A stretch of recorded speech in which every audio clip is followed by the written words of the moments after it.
ఇప్పుడు కన్ఫ్యూజ్ వాతావరణం ఉంది, అసలు ఇన్వెస్ట్ చేయొచ్చా లేదా, ఒక్క నిమిషం మేడం, మా పరిస్థితి ఏంటి, సో డబ్బులు ఉన్నాయి, ఇన్వెస్ట్ చేయాలా వద్దా, చేస్తే ఎక్కడ ఇన్వెస్ట్ చేయాలి, ఎలాంటి ఎంక్వైరీస్ తీసుకోవాలి అక్కడ అసలు ఆ లొకేషన్స్ సంబంధించి, ఇలా ఎన్ఆర్ఐలు కూడా ఒక కన్ఫ్యూజన్లో ఉన్నారు.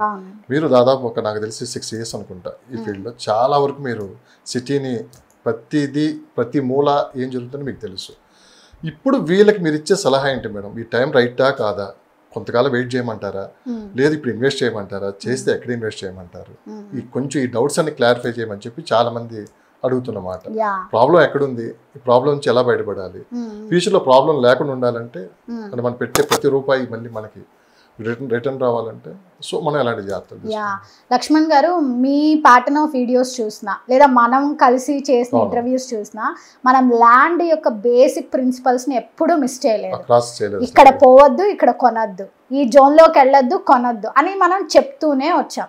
పర్మిషన్స్ ఉన్నా లేక ప్రతిదీ మనం కలిసి చేసిన ఇంటర్వ్యూస్లో ఎన్నో చెప్పాము. నేను విడిగా కూడా ఎన్నోసార్లు ల్యాండ్ యొక్క తంబు రూల్ని మర్చిపోవద్దు, ల్యాండ్ మీద ఇన్వెస్ట్ చేసేటప్పుడు మీరు బేసిక్గా ఫాలో అవ్వాల్సిన ఈ రూల్స్ని మీరు 100% ఫాలో అవ్వండి అని చెప్పుకుంటూనే వచ్చాం. సో దాంట్లో సబ్జెక్ట్ అనేది మనం 100% జనాలకు నేర్పించడానికి ప్రయత్నం చేసాం. బట్ దాన్ని ఓవర్లుక్ చేసిన వాళ్ళందరూ ఈరోజు కొన్నిటికి అండర్గో అవ్వాలి. లైక్ హైడ్రా, రేపు పొద్దున ఇది 111 జీవోకి కూడా వస్తుంది, రేపు పొద్దున ఇది కన్జర్వేషన్ జోన్కి వస్తుంది, రేపు పొద్దున ఇది ఫార్మ్ ల్యాండ్స్కి కూడా వస్తుంది. కానీ దేని మీద ఇన్వెస్ట్ చేస్తున్నప్పటికీ కూడా దట్ ఈస్ వాట్ అండి, మనం ల్యాండ్ యొక్క బేసిక్ రూల్స్ ఏవైతే మాట్లాడుకుంటామో, any land which is in certain restriction zones వెళ్ళొద్దు. ఏ రిస్ట్రిక్షన్ జోన్లో ఉన్నా సరే, 111 జీవోలో ఉందన్నా వెళ్ళొద్దు, పెరి అర్బన్లో ఉందన్నా వెళ్ళొద్దు, కన్జర్వేషన్లో ఉందన్నా వెళ్ళొద్దు. గవర్నమెంట్ తనంతట తానుగా దీన్ని కన్వర్ట్ చేయడానికి ఏదైనా మ్యాప్ ఇస్తే తప్పిస్తే ఒక ఇండివిజువల్ బిల్డరో రియాలిటరో లేదండి మేము దీన్ని మార్చగలుగుతాం, 25% కన్స్ట్రక్షన్ పెంచగలుగుతాం అని చెప్తే no, because they are not designated authorised people to tell.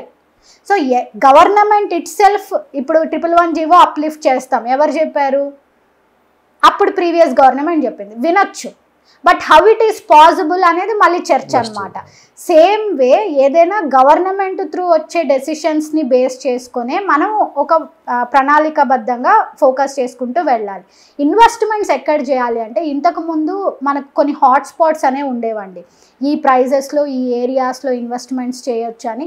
గత 5 ఏళ్ల నుంచి తీసుకుంటే వెస్ట్ హైదరాబాద్లో మోకిల్లా దగ్గర, శంకర్పల్లి నుంచి మొదలు పెట్టుకొని మోకిల్లా చేవెళ్ళ వరకు కూడా జనాలు ఇన్వెస్ట్మెంట్స్ చేసుకుంటూ వెళ్ళిపోయారు. And Bengaluru highway is always ever flourishing ఉండేది.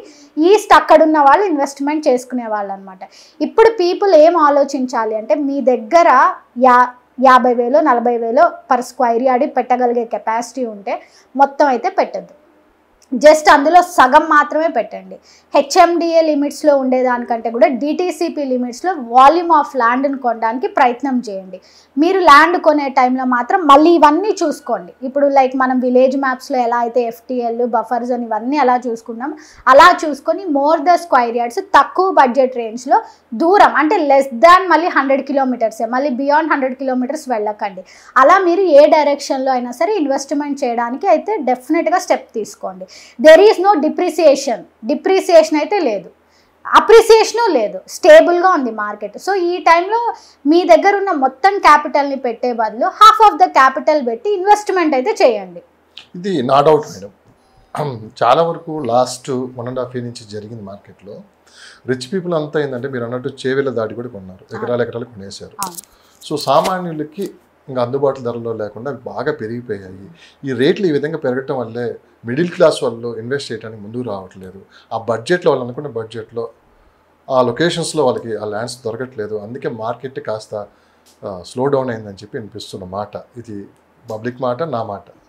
బేసికల్గా ఏంటంటే అండి, ల్యాండ్ అమ్మే వాళ్ళు ఇప్పుడు ఫర్ ఎగ్జాంపుల్ మీరు ల్యాండ్ లార్డ్ అండి, మీకు ఎకరం వచ్చి ఒక 60 లక్షలు పడింది అనుకుందాం ఒక ప్రైమ్ ఏరియాలో. కానీ మీకు అక్కడ మార్కెట్ ఈ రోజు తీసుకుంటే 1,20,00,000 వరకు వెళ్తుంది అనుకున్నాం.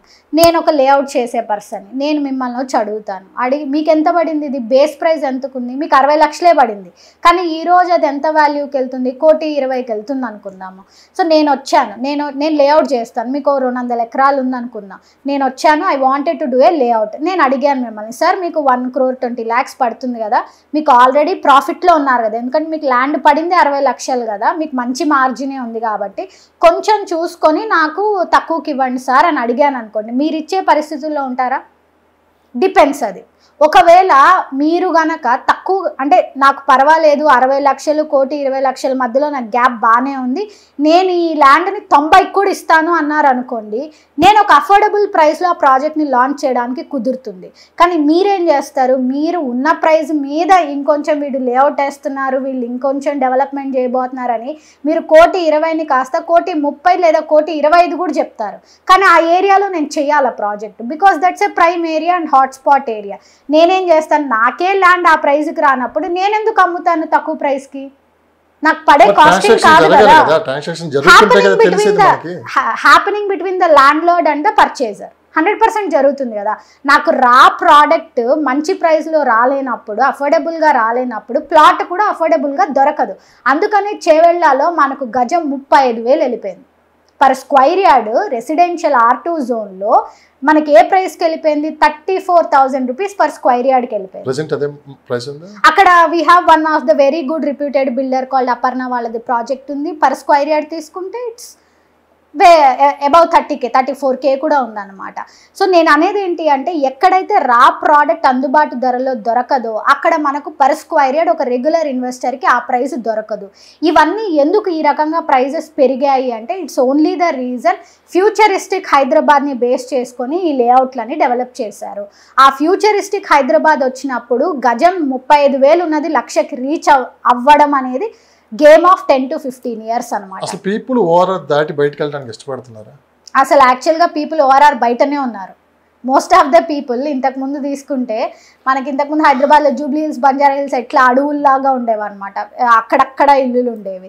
అలాగే ఇప్పుడు ఏంటంటే Jubilee hills, Banjara hills, film Nagar ఇవన్నీ దాటిపోయి DD కాలనీ ఇవన్నీ కూడా దాటిపోయి జనాలు అందరూ దే ఆర్ ఫార్, అంటే సిటీలో 1 hour డ్రైవ్ కంటే అవుటర్ రింగ్ రోడ్ ఎక్కి వెళ్ళిపోవడం బెస్ట్ అనుకొని almost most of the people villa culture ఎక్కడ వచ్చిందంటే బయటికి వెళ్ళాలి. ఐటీ ఎంప్లాయీస్ కావచ్చు, ఐటీ ఎంప్లాయీస్ కంటే కూడా మోస్ట్ ఆఫ్ ద బిజినెస్ చాలా మంది వెళ్తున్నారు. మిడిల్ క్లాస్ పీపుల్ అయితే అపార్ట్మెంట్ కల్చర్ లోనే ఉంటున్నారు చాలా వరకు. ఒక స్టెప్ దాటి బయటికి రావడానికి వాళ్ళు రాలేకపోతున్నారు. సో ఆ ఎఫెక్ట్ కూడా కొంత ఉందనొచ్చా?